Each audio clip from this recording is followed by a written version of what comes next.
Okay guys, ito po yung mga easy life hacks sa mga hindi pa po marunong sa mga ganitong bagay. Sige po, panoorin po natin. Okay po, as you can see, nahiwa niyo na po yung bell pepper. Nabulol pa ako. Ito po yung lemon. Pinanon niyo po una. At piniga ng ganyan. Pero hindi pa po yan. Yan po yung life hack niya.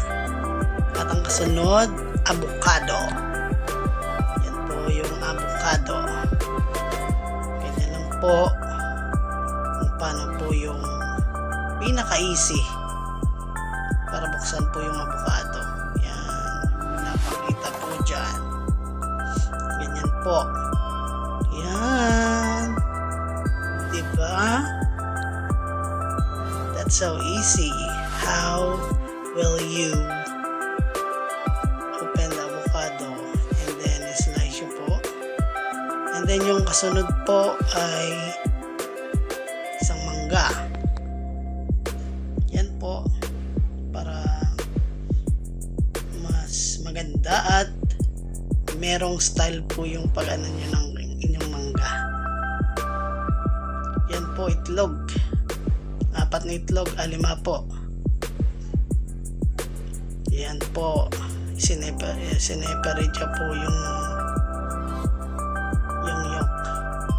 At ito po, isang prutas, siguro wala dito. Sa ibang bansa meron ito. Yan po yung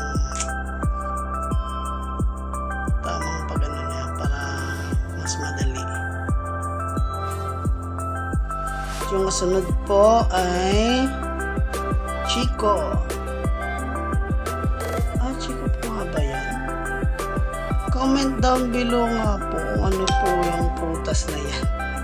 Hindi ko po kilala. Basta ganyan po yung tamang bukas. Yan. Ito naman po ay siling haba. Ganyan nyo po muna. Para madaling makuha yung buto sa loob. Pasiwain. Tapos tak-tak. Ganyan lang po. And then, ready to hiwa na. Ayan po, nahiwa na po. Tsaka po yung itlog. Ayan po. Ayan. Dapat po pala hugasan yung kutsilyo. Ayan. Ito po ay mais. Ayan po. Para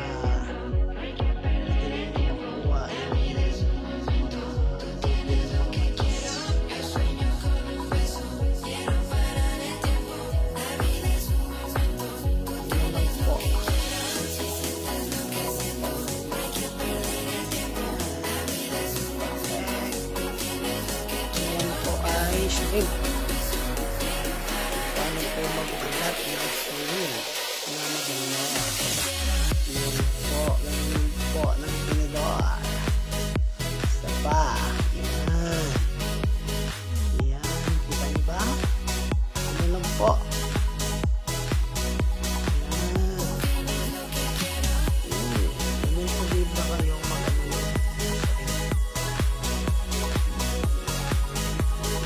Product. Ito naman po ay luya. Paano balat ang luya? Ayan. Kasi hindi pa po marunong. Hindi lang po.